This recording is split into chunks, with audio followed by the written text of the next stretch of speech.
The president has packed his Supreme Court shortlist for his weekend stay at his home on the grounds of his New Jersey golf club. That list, we're told, will range from 5 to as many as 7 names. The president says the formal search process begins Monday, but this weekend could be an important part of the selection. The president returned to his New Jersey estate Friday for the first time in nearly 9 months. While aboard Air Force One, he revealed that his legacy-making decision, his second Supreme Court nominee, will be announced July 9th, narrowed down from his working list of 25. I like them all. I think they're 5. But I've got it down to about 5. And his Bedminster home could be the site for interviews, much like when he filled out his cabinet.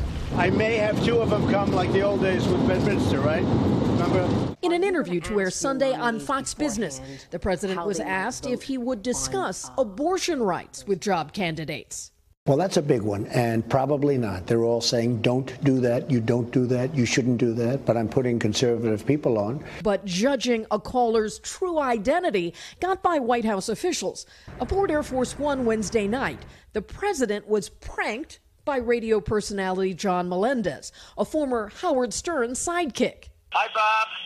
The president apparently thought he was talking to New Jersey Democratic Senator Bob Menendez. The phony caller even asked about immigration. They've got to have security at the border. And that's a good issue for the Democrats too, Bob. It's not like it's good for you or good for me. It's good for both of us. The authentic Senator Menendez used the joke to make a statement, saying, I welcome any opportunity to have a real conversation with the president on how to uphold American values. NBC was unable to independently confirm that prank call, which was published on the comedian's podcast. We tried several times asking the White House, and notably, they made no attempt to deny that's the president's voice. Chanel, Craig? Kelly, this immigration issue goes way beyond a prank phone call to the president. People nationwide today are planning to protest the president's zero-tolerance policy.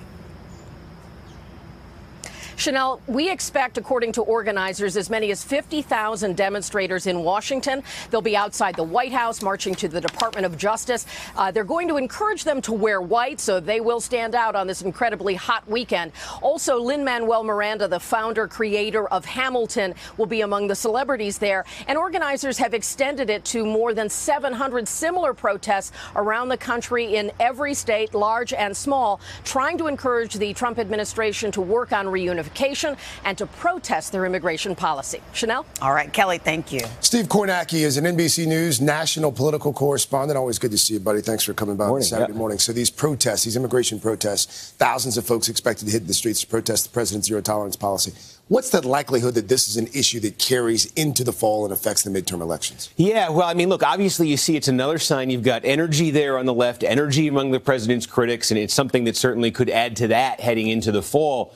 The flip side is I think the polling on this is a little more complicated sometimes than we realize. The family separation aspect of this has dominated the news for the last few weeks, is deeply unpopular. That goes across party lines. So that's something certainly that works against Republicans.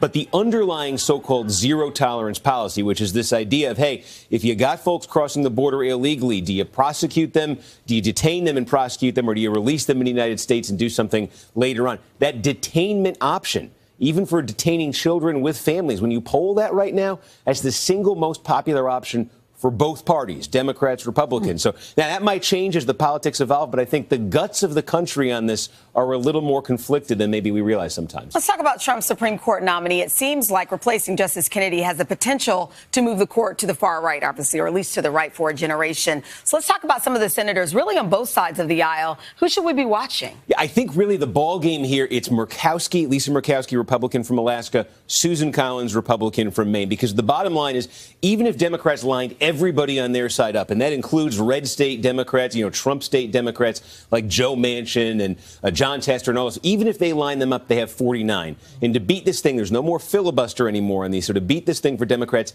they need Republican help. And if they're going to get Republican help, theoretically, the only two out there I see right now are Collins and Murkowski, specifically the issue of Roe v. Wade. These are pro-choice Republican senators, a potential swing vote. So I'd keep an eye on them. Really quickly, any chance that they delay the vote at all? Democrats calling calling on McConnell to push this thing until after the midterms. Yeah, I've seen no pushback from Republicans, and if Republicans want to do it, they have the votes to do it. Steve Kornacki. Thank you, Steve. Thank you. By the way, Steve adding author to his resume. His new book, The Red and the Blue, out this fall. Congratulations, Thank Steve. you. Hello, Today fans. Thanks for checking out our YouTube channel. Subscribe by clicking that button down there and click on any of the videos over here to watch the latest interviews, show highlights, and digital exclusives.